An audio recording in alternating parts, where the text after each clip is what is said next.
Bienvenue à l'étude du texte du jour. Nous sommes le samedi 21 janvier 2012.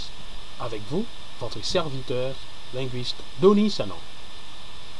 Un des objectifs de cette présentation consiste non seulement à vous permettre de comprendre des passages de la Bible, le plus grand livre de tous les temps, mais aussi à vous donner un léger aperçu sur la traductologie, branche de la linguistique qui se définit comme étant le passage d'un code à un autre code sans perte d'information. Autrement dit, la traduction, c'est une opération métalinguistique. Beaucoup de gens pensent que la traduction est une question de mot à mot. Non, nous, les linguistes, nous savons que la traduction n'est pas un simple transcodage. Il nous faut du contexte pour traduire. Pour ce faire, nous allons établir l'équivalence sémantique de deux textes pris dans un contexte bien déterminé. Le texte en question est celui de Psaume 68, le verset 11, qui se lit « Les femmes annonçant la bonne nouvelle sont une grande armée ». Dans la langue de Shakespeare, nous lisons « The women telling the good news are a large army », according to Psalm 68, verse 11. Au 1er siècle, les femmes ont grandement contribué à la propagation du christianisme. In the 1st century, women played a significant part in spreading Christianity. Elles prêchaient le royaume de Dieu et soutenaient l'œuvre de bien d'autres manières.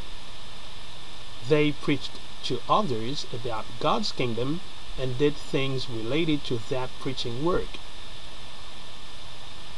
Citons Phobé, que l'apôtre Paul qualifie de ministre de la congrégation qui est à Cenchréa.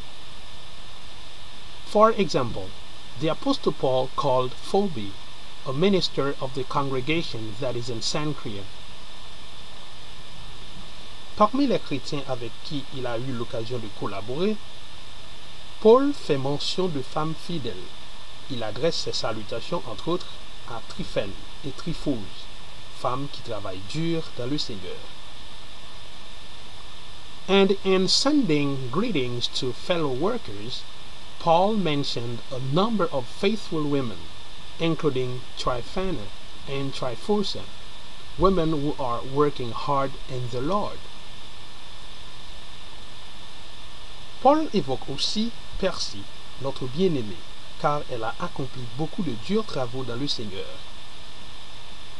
He also noted Persis, our beloved one, for she performed many labors in the Lord. Aujourd'hui, plus de 7 millions de personnes prêchent la bonne nouvelle du royaume sur toute la terre. Nombre d'entre elles sont des femmes de tout âge. In our time, a large part of the more than 7 million people preaching the good news of God's kingdom throughout the world are women of all ages.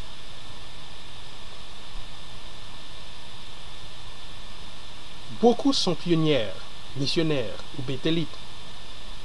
Many of them are full-time ministers, missionaries, and members of the Bethel families. Jéhovah attache de la valeur à la part que les femmes prennent à la proclamation de la bonne nouvelle et à la réalisation de ses desseins. Jehovah values the part women play in declaring the good news and accomplishing his purposes. Somme toute, la traduction n'est pas un simple transcodage. Il nous faut du contexte pour traduire. C'est bien une opération métalinguistique. Merci de votre attention et de votre audition. Nous espérons que vous continuerez à suivre notre rubrique intitulée Le texte du jour. Ciao! Au revoir. This is linguist Donny Sanon. Bye bye.